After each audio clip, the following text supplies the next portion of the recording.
ঘরের ভিতরে ঢুকে গেল। যেমনি ঢুকে যাওয়া, কেউ এমন মারার জন্য তলোয়ার তুলে নিল, আর কেউ বলছে থাম মারিস না, নবী তো আমাদের হাতে পড়ে গেছে, নবী পালার কোনো সুযোগ পাবে না। এরা আমার বাপজিরা, মা বোনেরা আমার, বিশ্বের নবী, কুল কায়নাতের নবী জনাবে মুহাম্মদ রাসূলুল্লাহ সাল্লাল্লাহু তাআলা আলাইহি ওয়াসাল্লাম ওই আবু বকর সিদ্দিককে নিয়ে মক্কা থেকে মদিনায় চলতে আরম্ভ করলেন। এমন কি রাস্তায় যেতে যেতে যেতে যেতে যেতে যেতে একটি গর্ত গুহার কাছে দাঁড়িয়ে গেলেন।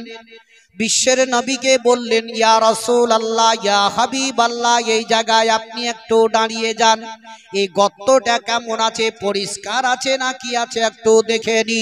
হযরতে আবু বকর সিদ্দিক বাবা নেমে গেলেন, দেখছেন তো নোংরা হয়ে, তাকে পরিষ্কার করলেন। এমন কি ছিদ্র গর্ত খাল গোলা ছিল।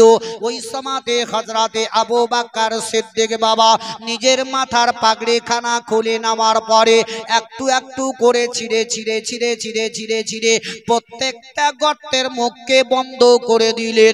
এমনকি যখন গর্ত বন্ধ করে দিলেন, ওই সময়তে দেখছেন একটা ছিদ্র বাবা, গর্ত করার মতো কোনো জিনিস নাই। হযরতে আবু বকর সিদ্দিক এড়ি লাগিয়ে বসে গেলেন। দয়ার নবী মুস্তাফাকে বললেন, ইয়া রাসূলুল্লাহ, এবার আপনি নিচে নেমে যান। দয়ার নবী আমার নেমে গেলেন। হযরতে আবু বকর সিদ্দিকের জাঙের উপরে মাথা দিয়ে আরাম করতে লাগলেন। ও বাবা জীবনের আমার, আবু বকর সিদ্দিক বসে আছেন, বিশ্বের নবী আমার জাঙের উপরে মাথা দিয়ে আরাম করতে লাগলেন। ওই সময়তে গুহার মুখে বাবা মাকড় সাথে জাল বুনিয়ে দিলে, ও জোরে বলুন সুবহানাল্লাহ। এমনকি কবুতর এসে বাবা বাসা তৈরি করে ডিম পেড়ে দিল। ইহুদিরা মারার জন্য ধাওয়া করে চলে গেল। আর ওই গুহার চারিপাকে পাকে তারা ইহুদিরা ঘুরতেছিল। কিছু কিছু ইহুদি বলতেছে এই গুহার ভিতরে হয়তো লুকে আছে। কেউ বলে এটা হতে পারে না, যদি গুহার ভিতরে লুকে যেত তবে এই মাকড়সার জাল থাকতো না, এখনো কবুতরে বাসা পর্যন্ত থাকতো না।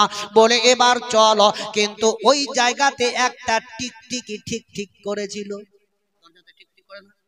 কিছু মেয়ে ছেলেকে দেখবেন, আবার কিছু বেটা ছেলেও আছে, কথা বলতে বলতে টিকটিকি দিয়ে টিক টিক টিক টিক করে, তো বলছে এই ঠিক ঠিক দিছে, আমার কথাটাই সত্য, বলে না জি। বলছে ওই টিকটিকিতে ঠিক ঠিক করে ঠিক ঠিক করতে লাগলো। বলছে ওই টিকটিকিকে তুমি যদি একটা বাড়িতে যদি মারতে পারো, আল্লাহ তোমাকে 100টা লিখে দিবে। কয় বাড়িতে? এক বাড়িতে।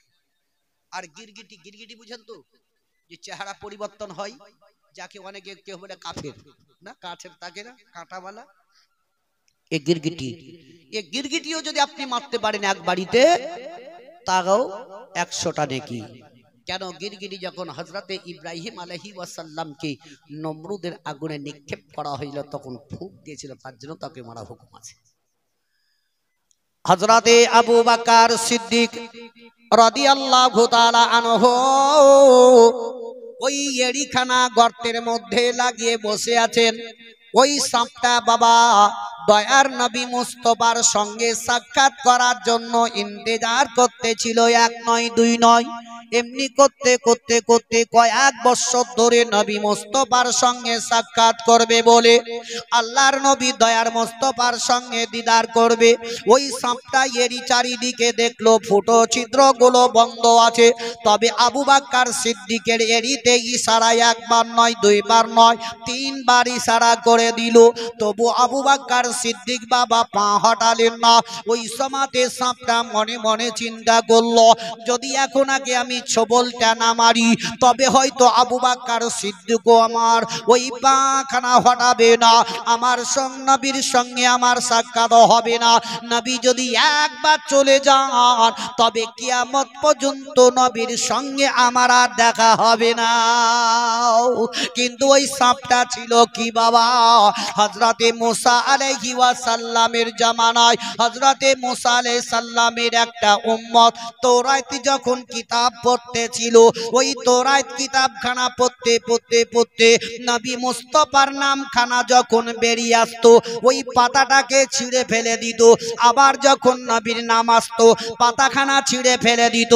এমনি করতে করতে সমস্ত নামগুলা যখন ছিঁড়ে দিল, আর ওই ছিঁড়ে দেওয়ার গজবে আল্লাহ ওই ব্যক্তিকে সাপ তৈরি করে দিল।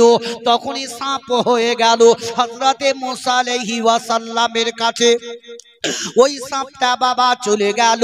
হযরতে মুসা আলাইহিস সালাম বললেন না, এমন কি দয়ার নবী মুস্তাফার সঙ্গে যতক্ষণ পর্যন্ত তুমি সাক্ষাৎ না করবে, নবী যতক্ষণ পর্যন্ত নামাজ না করবে ততক্ষণ পর্যন্ত তুমি রিহাই পাবে না। ওই সাপটা গর্তের মধ্যে বাবা আল্লাহর নবীর সঙ্গে সাক্ষাৎ করার জন্য ইন্তেজার করতেছিল। এমন কি ওই সাপটা যখন ছবল মেরে দিল হযরতে আবু বকর সিদ্দিকের আস্তে আস্তে আস্তে আস্তে শরীরের মধ্যে যখন বিষ উঠতে আরম্ভ হয়ে গেল, হযরতে আবু বকর সিদ্দিক থামতে পারলেন না, অঝর নয়নে কাঁদতে আরম্ভ করলেন। দয়ার নবী মুস্তাফাকে উঠান নাই, কেননা যদি আমি আগুন উঠিয়ে দিই তবে আমার বড় বেয়াদবি গুস্তাখি হয়ে যাবে। হযরতে আবু বকর সিদ্দিক রাদিয়াল্লাহু তাআলা আনহু কাঁদতে কাঁদতে তিনার চোখের এক ফোঁটা পানি নবী মুস্তাফার চেহারা মুবারকে যেমনি পড়ে গেল, সঙ্গে সঙ্গে নবী আমার চোখ দুটো খুললেন। দেখছেন তো আবু বকর সিদ্দিক কাঁদতে আছেন। আল্লাহর নবী বললেন, ওগো আবু বকর, তোমার কি বাড়ির দিকে খেয়াল পড়ে গেছে? তোমার কি বাড়ির দিকে মনে পড়ে গেছে তাই তুমি এইভাবে কান্না করতেছো? হযরতে আবু বকর সিদ্দিক রাদিয়াল্লাহু তাআলা আনহু বললেন, ইয়া রাসূলুল্লাহ, ইয়া হাবিবাল্লাহ, নবী গো, আমার বাড়ির দিকে খুঁড়ো খেয়াল নাই, তবে হে আবু বকর কেন কাঁদো? বলে, ইয়া রাসূলুল্লাহ, আমার এই গর্তের মধ্যে যে রেড়িটা লাগিয়ে আছি, আমি যে জায়গাতে গুড্ড দিয়ে আছি, ইয়া রাসূলুল্লাহ, ওই গর্তের মধ্যে সাপে আমার ছোবল মেরেছে। দয়ার নবী বললেন, আবু বকর হটিয়ে দাও। যেমনি হটিয়ে দিলেন, সঙ্গে সঙ্গে নবী মুস্তাফা আমার নিজের থুতু মুবারক বের করে তার ছোবল মারা জায়গাতে যেমনি লাগিয়ে দিলেন, সঙ্গে সঙ্গে নবী মুস্তাফার থুতু মুবারকের কারণে এমন কি বিষ পানি হয়ে গেল। আচ্ছা, নবী মুস্তাফার থুতু মুবারকে যদি বিষ পানি হয়, আজকালকার কিছু কিছু লোকেরা কি বলতে চাইছে কি এমনও কি নবী হাওয়ার ঘেই মতো, তো তোর মুখে থুপ একবার লাগিয়ে দেখ তো ঘর কাটাতে ভালো হয়েছে কি দেখি, একবার তো আল্লাহুম্মা।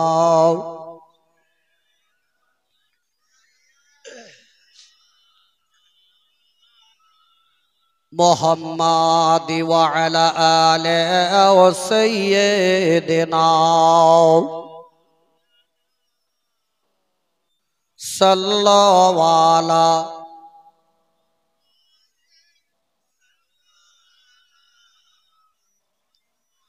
হরদম জবান সে নিকালো, হরদম জবান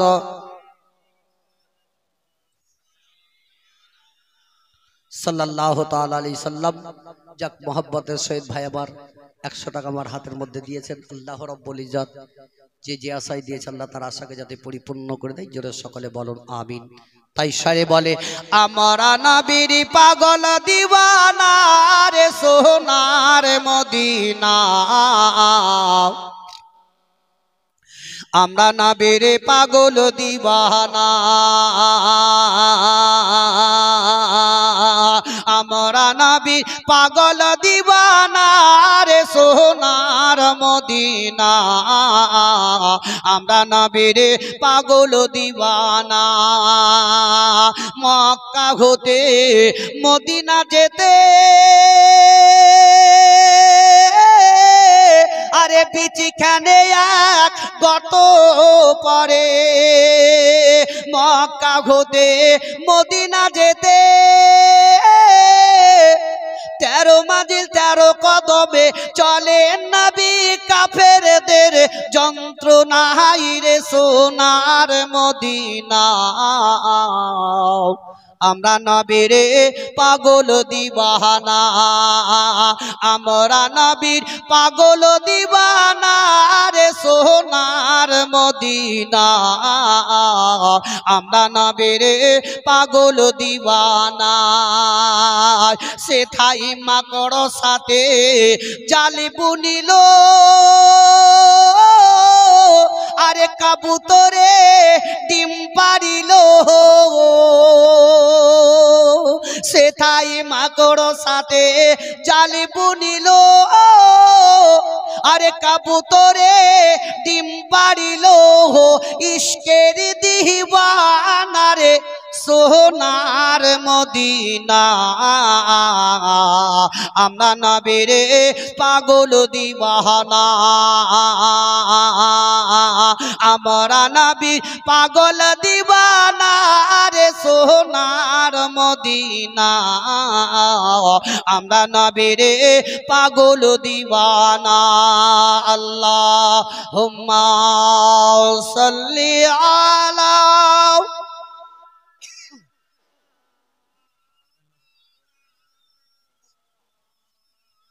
وعلى آله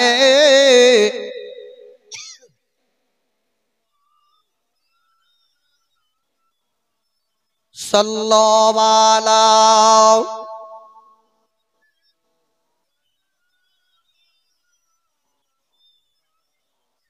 हरदम जबान से निकालो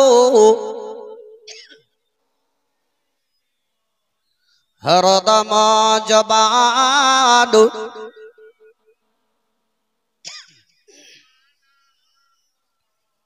सल्लल्लाहु ताला अलैहि वसल्लम ओ बाबा जीवनेर आमार भाईरा मा बोनेर आमार जेई कथाटा बोलते चाइछिलाम विश्वेर नबीजी आमार बोललेन ओगो आबू बकर तुमी आमार आबू बकर के आमार निकटे डेके दाओ हजरती पानी खाओ भाई मा आयशा सिद्दीका रादियाल्लाहु ताआला आनहा ओई समाधि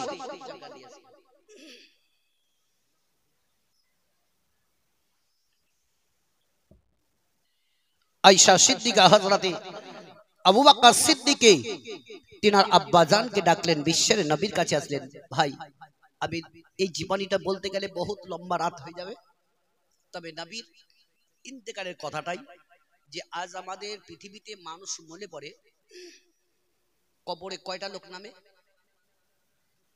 दुटो लोक नामे आल्लाहर नबी दयार मुस्तफाके नामिয়েছিলেন कयटा लोके नीचे नेमेছিলেন कटा लोके कोनो किताबे लिखছে 4 জন ব্যক্তি নেমেছিলেন কোনো কিতাবে লিখছে 3 জন ব্যক্তি আল্লাহর নবীর ইন্তেকালের পরে সমস্ত সাহাবীরা সবাই দৌড়ে দৌড়ে দৌড়ে দৌড়ে যাচ্ছেন এমন সময় হযরতে উমর ফারুক রাদিয়াল্লাহু তাআলা আনহু যখন নবী মুস্তাফার ইন্তেকালের কথা খবর যখন পেয়ে গেলেন তলোয়ার নিয়ে রাস্তাতে দাঁড়িয়ে গেলেন এই আমার নবী মুস্তাফার इंतेकालेर कथा क्यों जदि बोलो कि आमार नबी इंतेकाल करेछेन तार गर्दनके आमि छाँटाई करे देब उमर फारूक विशाल वीर पाठबल छिलेन भय केउ कथा बोलतेन सबाई दौड़े दौड़े गिये मा आयशा सिद्दीकार बाड़ीते गेलेन विश्वेर नबी एकटा सादा चादर दिये ढेके रेखेছে जोरे बोलो सुबहानाल्लाह आजके आमादेर बाप मा केउ जदि इंतेकाल करे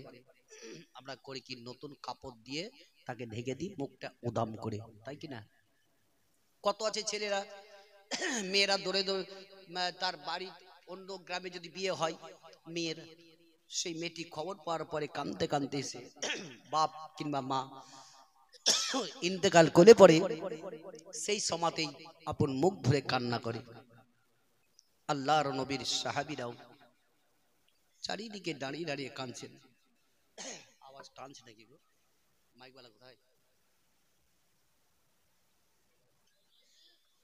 শুনছো কো যেমন आवाज টানছিল তো হযরতে আবু বকর সিদ্দিক রাদিয়াল্লাহু তাআলা আনহু যখন শুনতে পেয়ে গেলেন ওই সমাধে হযরতে আবু বকর সিদ্দিক রাদিয়াল্লাহু তাআলা আনহু কাঁদতে কাঁদতে কাঁদতে কাঁদতে কাঁদতে মা আয়েশা সিদ্দিকার বাড়িতে আসলেন। দেখছেন তো বিশ্বের নবীকে আবার একটি সাদা চাদর দিয়ে ঢেকে রেখে দিয়েছেন। ওই সমাধে হযরতে আবু বকর সিদ্দিক মাথার নিকটে বসে বসে কাঁদতে আরম্ভ করে দিলেন। হযরতে আবু বকর সিদ্দিক বলেন, ইয়া রাসূলুল্লাহ,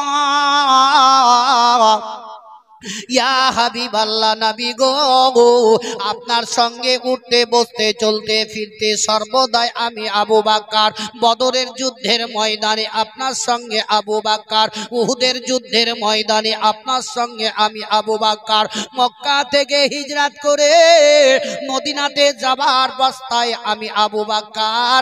তবে আজকে আপনি আমাকে একা একা ফিরে চলে গেলেন, আজকে সঙ্গী হারা করে দিলেন।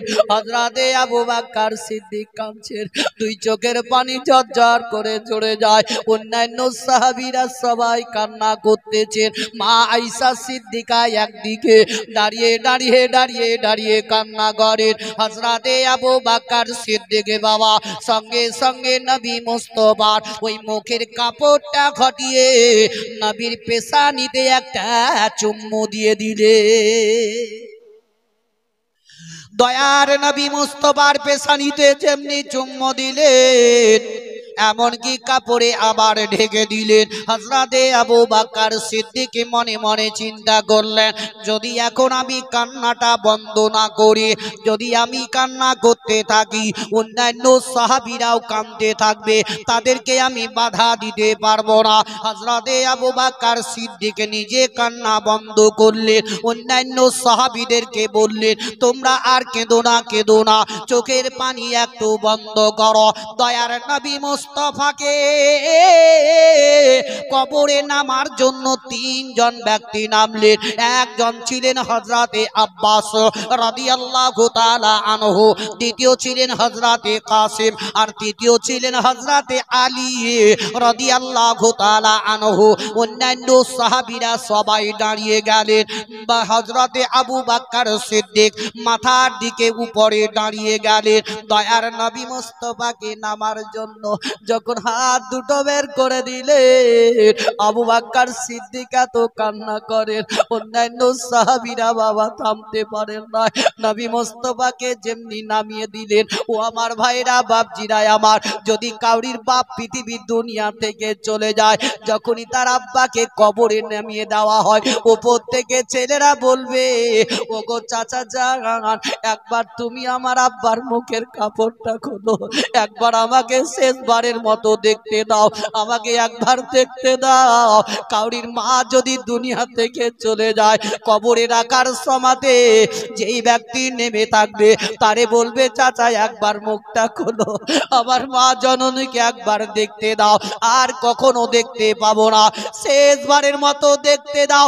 মুখের কাপড়টা খুলে দেওয়া হয়। হযরতে আবু বকর সিদ্দিক রাদিয়াল্লাহু তাআলা আনহু উপর থেকে বলছেন, ওগো আব্বাস, একবার নবী মুস্তাফার মুখের কাপড়টা খোলো, একবার আমাকে নবীকে দেখতে দাও, নবী মুস্তাফার চেহারাটা একবার দেখতে দাও, একবার শেষবারের মতো দেখতে দাও। হযরতে আব্বাস রাদিয়াল্লাহু তাআলা আনহু যখন নবী মুস্তাফার মুখের কাপড়টা ঘটিয়ে দিলেন, তো আবু বকর সিদ্দিক উপর থেকে দেখছেন নবী মুস্তাফার লব দুটো আস্তে আস্তে হিলতেছিল।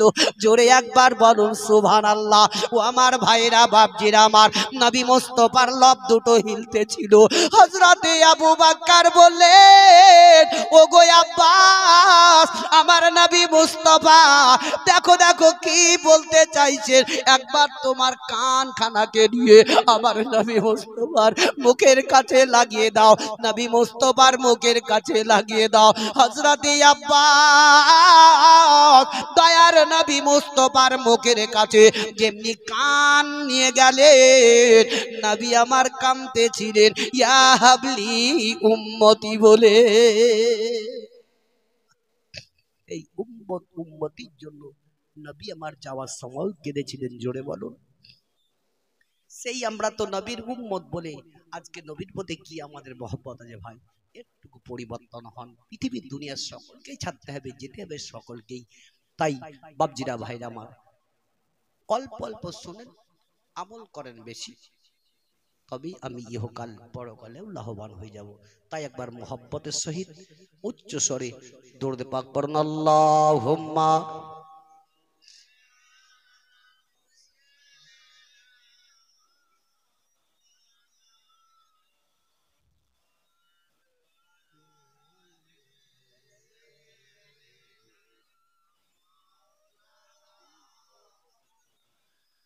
সাল্লাল্লাহু আলা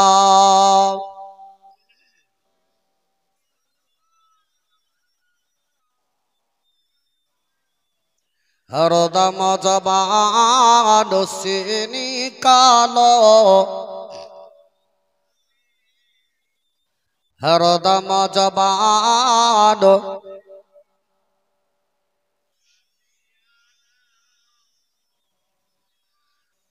মায়ামিনা, মায়ামিনা তোমার ঘরে কে এসেছে বলো না, মায়ামিনা, মায়ামিনা তোমার ঘরে কে এসেছে বলো না।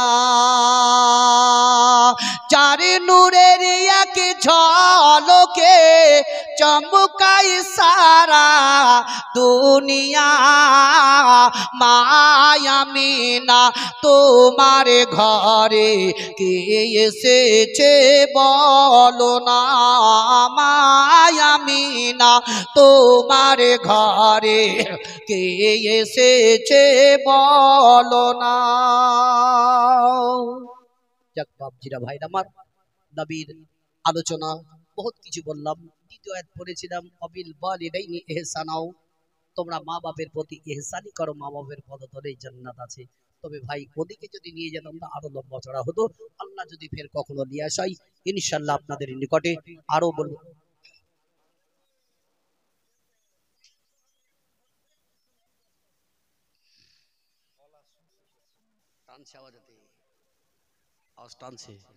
তো যাই হোক, অনেক বেজে গেল, 11:30 বেজে গেল বাপ। হ্যাঁ, খেতে যেতে 12:30 বাজবে, আর আমার যেতে বোধহয় 1 হয়ে যাবে। তো যাই হোক, আল্লাহ যদি ফের আপনাদের নিকট আমাকে নিয়ে আসাই, তাইপের ঘটনা ইনশাল্লাহ আপনাদেরকে শোনাবো। যাই হোক, আমার বক্তব্য আমি এখান থেকে ইতিয়ে সমাপ্তি করলাম। বলার মাধ্যমে, ভাষার মাধ্যমে ভুল টুকেলে ক্ষমা প্রার্থী। আসসালামু আলাইকুম। দেখে মুখের দিকে তাকায়া পাগল কইরাছে মোদের মদিনা ওয়ালা, পাগল কইরাছে মোদের মদিনা ওয়ালা। আল্লাহুম্মা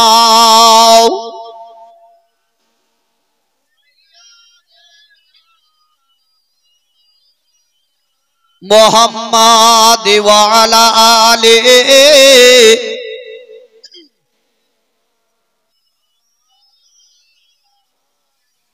সাল্লাল্লাহু তাআলা আলাইহি ওয়াসাল্লাম। মুহতারাম মুআজ্জাজ সামাইন ইকরাম বাবা জীবনের আমার, যাই হোক আমি পড়েছিলাম আপনাদের সম্মুখে ছোট্ট ছোট্ট করে দুটো আয়াত। মুহাম্মাদুর রাসূলুল্লাহ সাল্লাল্লাহু তাআলা আলাইহি ওয়াসাল্লাম, মুহাম্মদ আল্লাহর প্রিয় রাসূল। দ্বিতীয় আয়াত পড়েছি, ওয়াবিল ওয়ালিদাইনি ইহসানাও, তোমরা মা বাপের প্রতি ইহসানি করো, মা বাপের পদতলেই জান্নাতে। জোরে বলুন সুবহানাল্লাহ। এই বাড়িতে যে উদ্দেশ্য, যে আশা করে নিয়ে মিলাদ মাহফিলের আয়োজন করেছেন আল্লাহ রাব্বুল ইজ্জত, তার মিলাদ মাহফিল যাতে কবুল করে নেয়, জোরে সকলে বলুন আমিন। আর যে মাইয়াতকে কেন্দ্র করে এখানেও যে মিলাদ করেছেন আল্লাহ রাব্বুল ইজ্জত, ওনাকে যাতে জান্নাতবাসী করে, জোরে সকলে বলুন আমিন। তবে ভাবছি আমার, আমরা জালসা মিলাদে যাই, আমাদের প্রত্যেকটা মানুষের একটাই নিয়ত থাকে, আমরা কিছু শুনবো, শোনার পর কিছু পরিবর্তন হবে, এটাই তাই কিনা বলুন। তবে শোনার পর যদি আমরা পরিবর্তন না হতে পারি, তবে আমাদের রাত জেগে কষ্ট করে জায়গায় বসে থেকেই তা আমাদের ভুল, বেকার। যদি আমি কিঞ্চিত পরিমাণ হাদিস ও কোরআনকে লক্ষ্য করে শোনার পর যদি পরিবর্তন হতে পারি, তবে ইহকাল পরকালেও লাভবান হয়ে যাব প্রত্যেকটা মানুষ। আর যদি আমরা হাদিস কোরআনের দিকে লক্ষ্য করি, কিন্তু আমরা শুনি ঢের ঢের, কিন্তু আমরা মানি কোথায় বলুন? আর যদি প্রত্যেকটা মানুষ যদি আমরা সেভাবে মানতাম, সেভাবে যদি শুনে শুনে চলতাম, তাহলে মানুষ এক অপরের প্রতি হিংসা করতো না, এক অপরের প্রতি কেউ কারোর পরে দুশ্মনী করতো না। আমরা সবাই আল্লাহর ইবাদতের দিকে আস্তে আস্তে ধাবিত হয়ে যেতাম, হতাম না তো বলো? কিন্তু আমরা শুনছি, কিন্তু আমরা শোনার পর ভুলে যাচ্ছি। যাক, আল্লাহ রাব্বুল ইজ্জত আমাদের প্রত্যেকটা মানুষকে যাতে এহানো শোনার পর আল্লাহ আমাদেরকে হেদায়েত করুক, যেন সকলে বলুন আমিন। তবে বাবজি ভাইরা আমার, এহানো বিশ্বের নবী, কুল কায়নাতের নবী জনাবে মুহাম্মদ রাসূলুল্লাহ সাল্লাল্লাহু তাআলা আলাইহি ওয়াসাল্লাম, বিশ্বের নবীর আদর্শের দিকে লক্ষ্য করুন।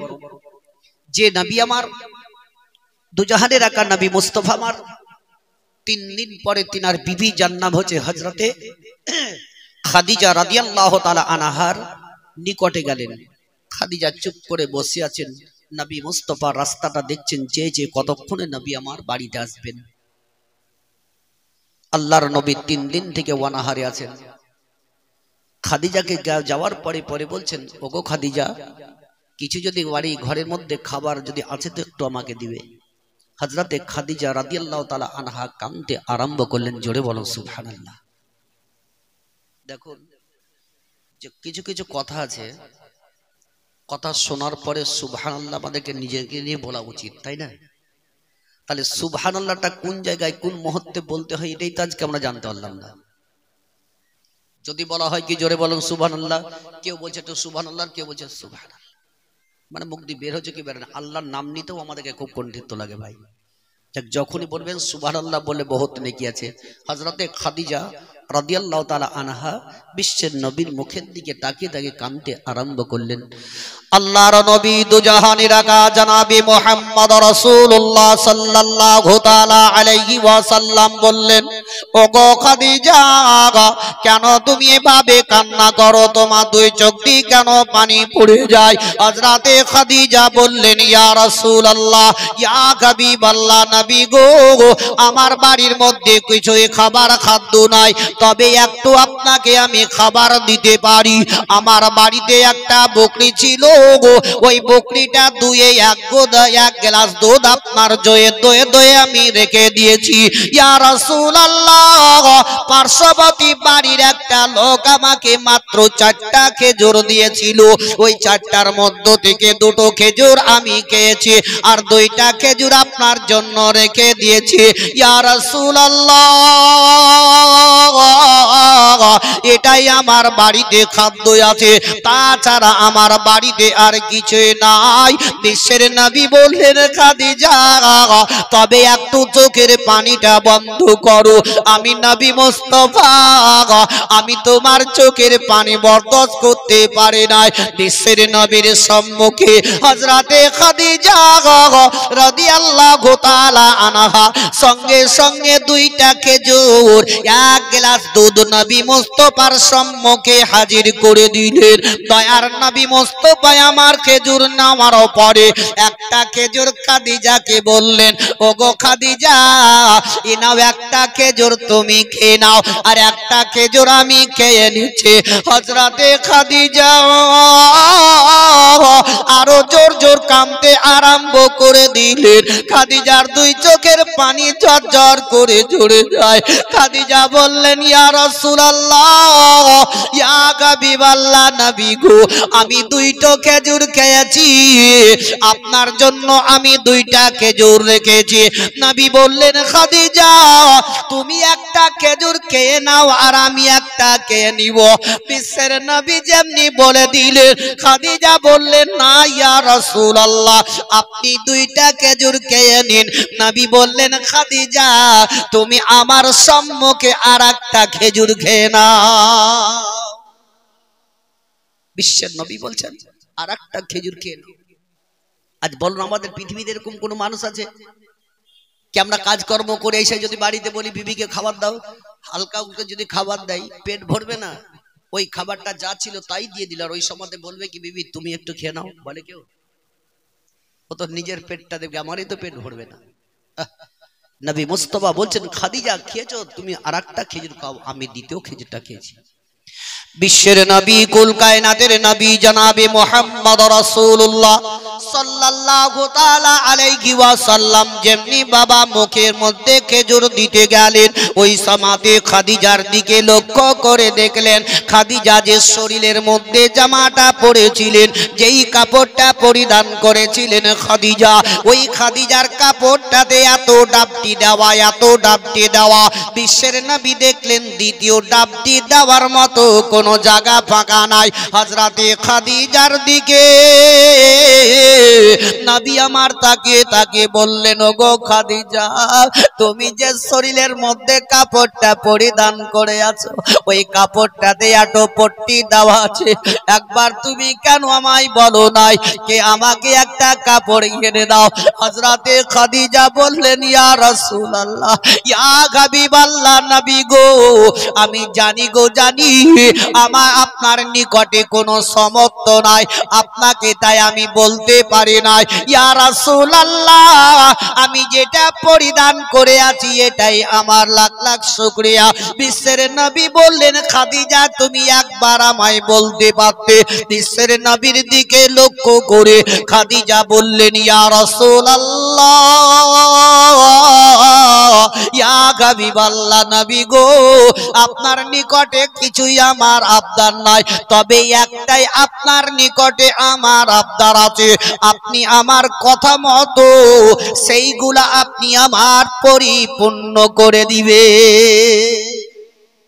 নবী বলছেন খাদিজা বলো এমন কি তোমার কাজ করব সেটা তোমার পরিপূর্ণ করব আজকালকার বর্তমান যুগে মেয়েরা দেখবেন বাড়িতে 5টা 10টা কাপড় থাকা সত্ত্বেও যদি কোনো বাড়ি বিয়েতে যাই ওই সময়তে বলে একটা নতুন কাপড় নিয়ে এসে দাও তবে বিয়েতে যাব বলে না ভাই কিন্তু মেয়েটা দেখলো না কি আমার স্বামীর কাছে টাকা আছে না নাই সেটাও লক্ষ্য করবে না ওকে নিয়ে এসে দিতে হবে হযরতে খাদিজা রাদিয়াল্লাহু তাআলা আনহা বললেন ইয়া রাসূলুল্লাহ আপনার নিকটে আমার একটাই আবদার বলে এমন কি খাদিজা বলো চোখের পানিটা একটু বন্ধ করো বিশ্বের নবীর দিকে তাকিয়ে হযরতে খাদিজা রাদিয়াল্লাহু তাআলা আনহা বললেন ইয়া রাসূলুল্লাহ ইয়া হাবিবাল্লাহ নবী গো এখনো পৃথিবীতে মানুষ কেউ চিরস্থায়ীর জন্য আসেননি সকলকে যেদিন ডাক হবে সেই দিনকে তাকে সারা দিয়ে পৃথিবী দুনিয়া ছাড়তে হবে ইয়া রাসূলুল্লাহ আর ওই ব্যক্তি যখন ইন্তেকাল করে যায় তার জন্য বাজার থেকে কাফন কিনে নিয়ে এসে তার শরীরের মধ্যে পরিধান করে দেয় ও ইয়া রাসূলুল্লাহ ইয়া হাবিবাল্লাহ নবী গো ওগো আমার স্বামী মাতার মনে ননের তারা যেদিনকে আমার ডাক হবে যেদিন আমায় দুনিয়া ছাড়তে হবে ইয়া রাসূলুল্লাহ আমার যেদিন ইন্তেকাল হবে আপনি বাজার থেকে কাফন কিনে আমার শরীরে পরিবর্তন করবেন না তবে খাদিজা এমন কি পরিধান করাবো বলো বলে ইয়া রাসূলুল্লাহ আপনার শরীরের মধ্যে যে জামাটা আছে ওই জামা দিয়ে আমার কাফন তৈরি করে দিবে নবী বললেন খাদিজা তবে তোমার যদি আমি আমার শরীরের কাপড় দিয়ে তোমার কাফন তৈরি করে দিই তবে এমন কি তোমার মনের মধ্যে আছে খাদিজা বললেন ইয়া রাসূলুল্লাহ ইয়া হাবিবাল্লাহ নবী গো যদি আপনার শরীরের জামা দিয়ে আমার কাফনটা তৈরি করে দেন ওই কাফন যদি তৈরি করে দেন তবে আমাকে ওই জাহান্নামের আগুনে কখনো নিক্ষেপ করতে পারবে না খাদিজা বললেন ইয়া রাসূলুল্লাহ ইয়া হাবিবাল্লাহ নবী গো আপনি আমাকে দাফন দেওয়ার পরে কবরে দাফন করার পরে আপনি আমার কবর থেকে চলে যাবেন না আপনি আমার কবরে চারিপাশে পাকে ঘুরবেন নবী বললেন খাদিজা কেন বলো বলে ইয়া রাসূলুল্লাহ ইয়া হাবিবাল্লাহ নবী গো এখনো মানুষকে যখন কবর দাফন করানো হয় প্রত্যেকটা মানুষ যখন কবরস্থান থেকে 40 কদম চলে যায় ওই সময়তে কবরের মাটি এদিককার মাটি ওদিককার মাটিকে বলে এবার তাকে গম পিসা করে পিষতে আরম্ভ করো ইয়া রাসূলুল্লাহ আমায় দাফন দেওয়ার পরে যখন আপনারা সকলে চলে যাবেন, ওগো আল্লাহর নবী গো, আর আপনি যদি আমার কবরে চারিপাকে পাকে পাকে আপনি ঘোরেন, তবে ওই মাটি ওদিককার মাটিকে কখনোই বলতে পারবে না কি খাদিজাকে এবার পিছতে লাগো, কেন না কি একজন বিশ্বের নবী রহমাতুল লিল আলামিনের পা মুবারক এই মাটির উপরে পড়েছে। আল্লাহু আকবার। ইয়া রাসূলুল্লাহ, ইয়া রাসূলুল্লাহ। তবে বিশ্বের নবী বললেন, ওগো খাদিজা যাও, আমি তোমার সেটাও পরিপূর্ণ করে দেবো। জোরে বলো সুবহানাল্লাহ। একটু বীজ কান্ড আগে আগে চলে আসেন না, ধারে সবুজ আগে চলে আসেন। কি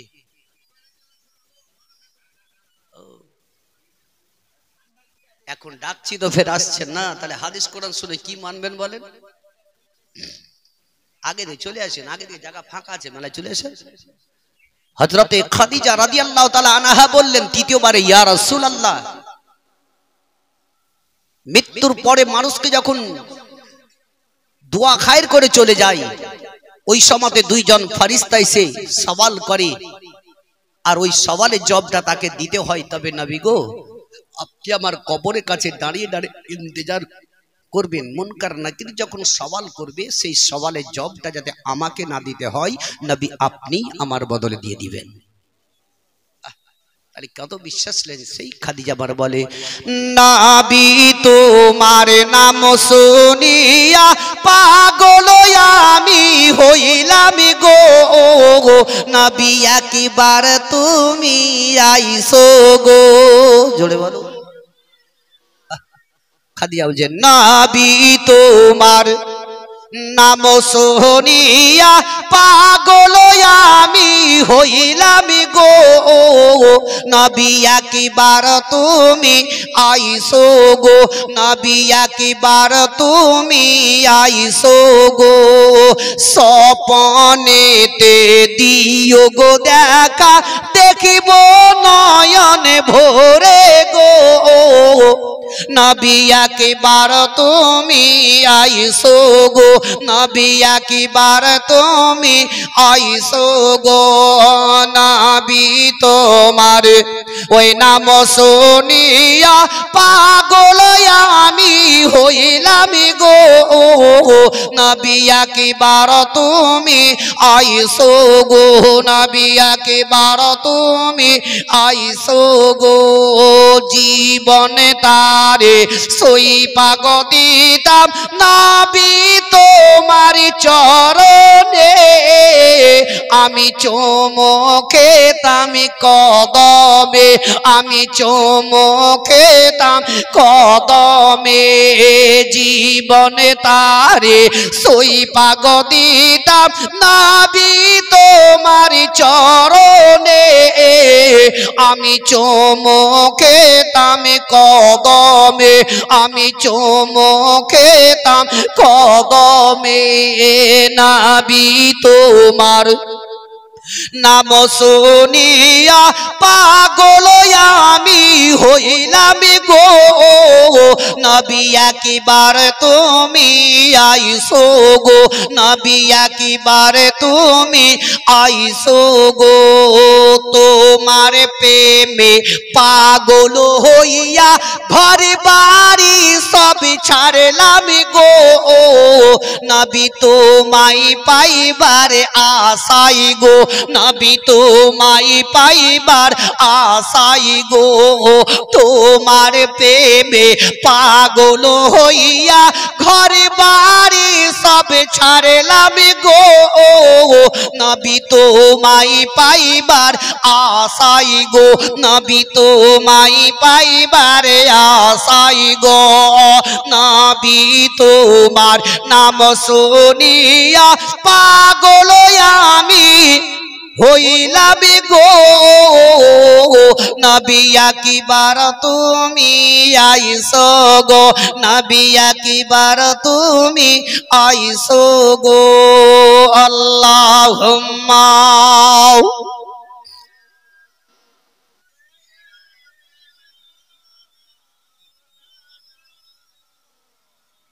وعلى آل سيدنا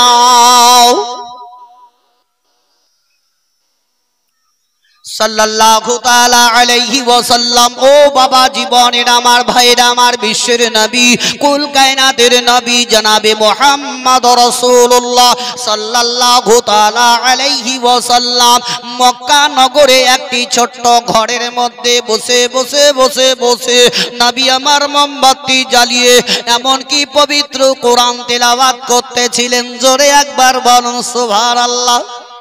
ও বিশ্বের নবীজি আমার গুনগুন করে কোরআন তেলাওয়াত করতেছিলেন। এদিকে আবু জেহেল ওই মক্কা থেকে মদিনার মধ্যে যাওয়ার পর মদিনার কিছু লোকদেরকে একত্র করে দিল। তার মধ্য থেকে একজন ব্যক্তিকে সর্দার মোড়ল তৈরি করে দিল। তাকে সমস্ত নবী মুস্তাফার ব্যাপার দিয়ে বিভিন্ন রকমের কথাবার্তা বলতে লাগলো। বলে ওই তাম্বুর ভিতরে, ওই ছোট্ট ঘরের ভিতরে একটা পাগল বসে আছে, যাকে দেখতে পাই তাকে পাথর মারতে থাকে, উল্টো পুল্টো কথাবার্তা বলতে থাকে। এখন ওই ব্যক্তিকে তোমরা তার সাহিস্তা করো, ওই লোকটার সঙ্গে কোনোদিন আলাপ আলোচনা করবে না, বিভিন্ন রকমের উল্টো পুল্টো কথাবার্তা বলে। একটা ওই সর্দার চট করে উঠে 10টা যুবককে আপন খাড়া করে দিল। এই 10টা যুবকেরা খাড়ো হয়ে যাও। যেমনি খাড়ো হয়ে গেল, বলে সর্দার হুজুর গো, ওগো চাচা কি বলতে চাইছো বলো। বলে ওই তাম্বুর ভিতরে যে পাগলটা বসে আছে, দেখতে কালো কুদসি, যাকে দেখে তাকেই পাথর মারে, ওই ব্যক্তিকে তোমাদেরকে শেষ করে দিতে হবে। তবে একটাই কথা জেনে নাও, তার কাছে গেলে পরে বিনা হাতে খালি হাতে গেলে হবে না, অস্ত্র নিয়ে যেতে হবে। কেননা সেই পাগল যদি তোমাদেরকে মারতে লাগে তবে তোমরা তাকে আঘাত করবে কি করে বলো। 10টা যুবক উঠে তাহলে কি করব, বলে প্রত্যেকটা 2 হাতে করে 2টো করে ঢেল পাথর নিয়ে তোমরা চলে যাও। ওই 10টা যুবকে আপন নিজ নিজ 2 হাতে 2টো করে পাথর নিয়ে আপন বাবা 10 জনাতে 20টা পাথর নিয়ে চলতে আরম্ভ করলো। দয়ার নবী মুস্তাফা রাহমাতুল লিল আলামিনকে মারার জন্য রে বাবা ওই সমাতে 10টা যুবকে তাম্বুর চারিপাকে তারা দাঁড়িয়ে গেল। বলে আমাদেরকে তো বলল লোকটা কালো কুদসি, পাগল, দেখতে খারাপ, এমন কি যাকে দেখে তাকেই পাথর মারে। তবে চলো দেখি লোকটা দেখতেই বা কেমন কেমন পাগল, তাকেও আমরা দেখব। তারা উকি মেরে যেমন তাম্বুর দিকে দেখতে লাগলো, দেখছে মোমবাতি জ্বালিয়ে পবিত্র কোরআন গুনগুন করে পড়তেছিল। ওই সমাতে 10টা যুবকে বিশ্বের নবী মুস্তাফার চেহারা দেখে তারা এমন কি পাগল হয়ে গেল। দয়ার নবী মুস্তাফার চেহারা মোবারক দেখার পরে ওই 10টা যুবকের দাঁড়িয়ে দাঁড়িয়ে তারা আলাপ আলোচনা করতে লাগলো। বলে দেখো দেখো, এরকম লোক নুরানি চেহারাওয়ালা আমরা কখনোই জীবনে মানুষ দেখিনি। আল্লাহু আকবার, আল্লাহু আকবার, ইয়া রাসূলুল্লাহ, ইয়া রাসূলুল্লাহ। ওই সমাজে ওই 10টা যুবকে আলাপ আলোচনা করতে লাগলো। বলে আমাদেরকে তো বললো কালো কুদসি, দেখতে খারাপ, লোকটা পাগল, তবে এত নোরানি সুন্দর চেহারাওয়ালা, দেখো তার মুখের মধ্যে এত সুন্দর দাড়ি, এইরকম মানুষ কোনোদিন দেখতে পাইনি। আর বলেছিল কি যাকে দেখে তাকেই পাথর মারে। তবে 10টা যুবকে পাথর ফেলে দিল। তারা আস্তে আস্তে আস্তে করে বিশ্বের নবীর কাছে যেমনি পৌঁছে গেছে, দয়ার নবী বলছেন কি ব্যাপার, তোমরা সামনে বসে যাও। আরে নবীকে যে একবার দেখলো সেই ব্যক্তি পাগল হয়ে গেল। ওই সমাজে 10টা যুবকে বিশ্বের নবীর কাছে যেমনি বসে গেল, দয়ার নবী মুস্তাফা আমার সমস্ত আস্তে আস্তে তাদের সঙ্গে আলাপ আলোচনা করে এমনকি 10টা যুবককে বলতে লাগলো, ওগো আল্লাহর নবী, আপনি আমাদেরকে এই মুহূর্তে কলমাটা পড়িয়ে দিন। বিশ্বের নবী আমার পড়ালেন, জোরে জোরে পড়ুন লা ইলাহা, জোরে একসঙ্গে লা ইলাহা, লা ইলাহা, লা ইলাহা ইল্লাল্লাহু মুহাম্মাদুর রাসূলুল্লাহ সাল্লাল্লাহু তাআলা আলাইহি ওয়াসাল্লাম। আল্লাহুম্মা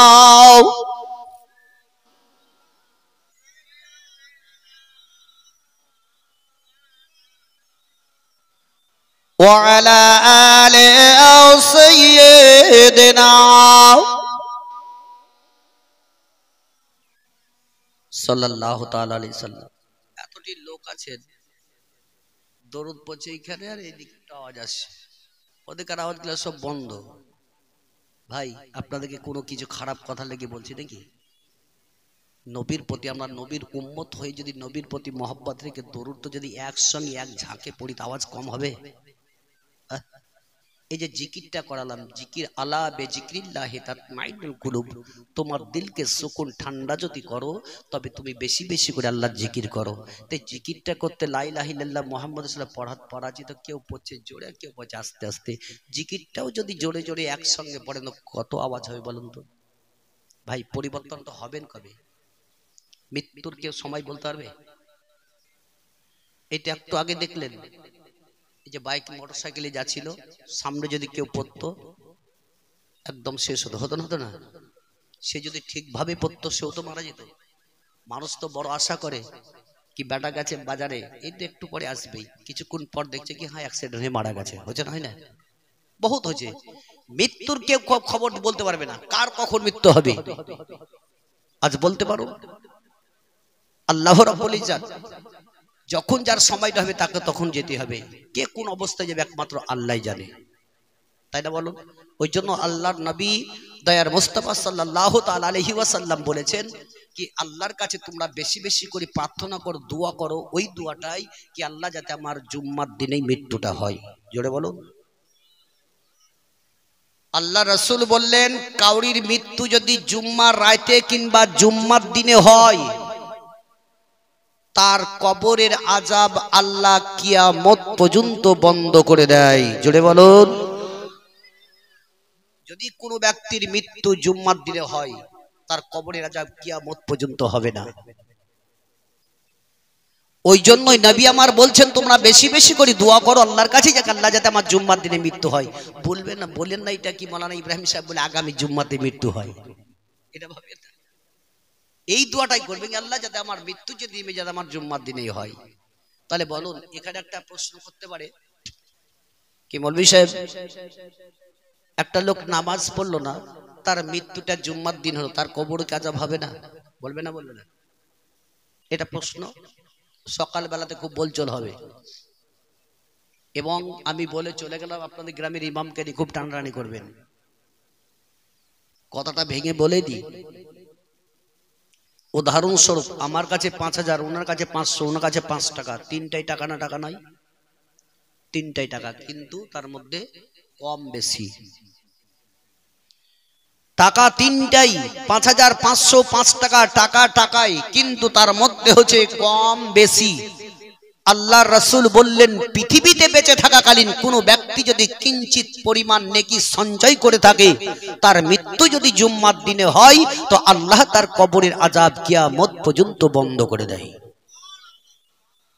তো ভাই মিলাদ মাহফিলে গিয়েও কিছু পরিবর্তনটা হন, হাদিস কোরআন শোনার পর পরিবর্তন হন, নামাজ রোজার দিকে গুরুত্ব দেন। বহুত বহুত বয়স্ক লোক চায়ের দোকানে বসে বসে নামাজের টাইমে সময়কে নষ্ট করছে। ভাই যদি মসজিদে একটু ইবাদত করতে পারেন, আল্লাহর জিকির করতে পারেন তো আপনি লাভবানই হবেন। হবে না? হবে না? কিন্তু আমরা সময়কে নষ্ট করে দিচ্ছি, আমরা মৃত্যুকে ভয় করি না। একবার কবরকে স্মরণ করুন, আখিরাতকে চিন্তা করুন, জাহান্নামের আগুনকে স্মরণ করুন, ওই কবরটাকে ইয়াদ করে পরিবর্তন হন। আপনার চোখের সামনে কত লোক চলে গেল, কি দেখেন সে একবার ঘুরে আসছে। মৃত্যু ব্যক্তিকে যখন নামানো হয়, খোদার কসম করে বলছি, ওই মৃত্যু ব্যক্তি এত কান্না করে, এত কান্না করে, ওই কাঁদার আওয়াজ যদি মানুষ কানে শুনতে পেত তো মনে হয় কি কানের পর্দা ফেটে যেত। জোরে হবে না? মনে ভয় ঢুকছে না? না, যেদিন যাবেন কবরে সেদিন বুঝতে পারবেন।